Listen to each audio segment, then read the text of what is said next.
Aga jingle kai I-League Second Division Final Round hapadeng ke Shelong Lajong Persya ya ke United SC Nagajela West Bengal. Kabala yale kai haka Nongba Shelong.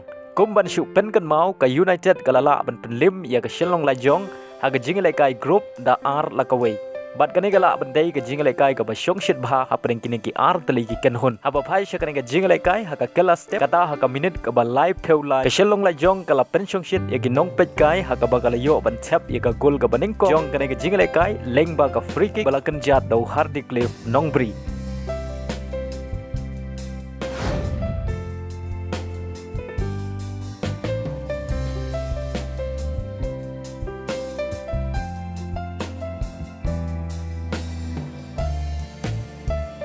Henry tang hadin 1 minit ke United kala pen ngap jar ya ginong Krishan jong ke Shelong Lajong aga bakala yo ban tap ya ke gol pen ya khaj Lyngba ka free kick bala kenjat dau Sanjeb Mondal kata ha ka minit ka ba live pheu nyau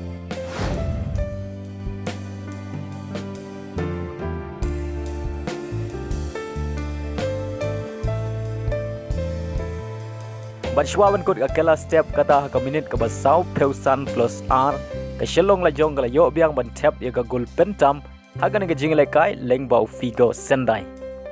Bat hadu bukut ka kela step ke Shelong Lajong kala tam da R lakaway. Bat haga kela min ke jingle kai kadang kham Itynnad haga ba baro R tali ki kenhun kala persyang ban penkijar.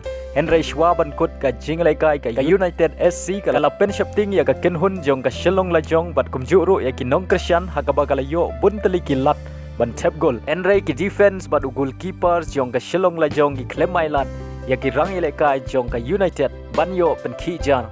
Bat day Lyngba kini ki R gol ka Shelong Lajong kalala ban penlim ya ka United SC da R lakaway aga jingle kai banengkong jong ka I-League Second Division Final Round. Bat Lyngba kini ki jingjop ka Shelong Lajong kalayo ban khur live point na kini ki jingle kai. Bat ka jingle kai ka babut na ka banta ka Shelong Lajong kan long Persya ya ka Delhi FC kabadi lekai haka khatway tarik mentau menai.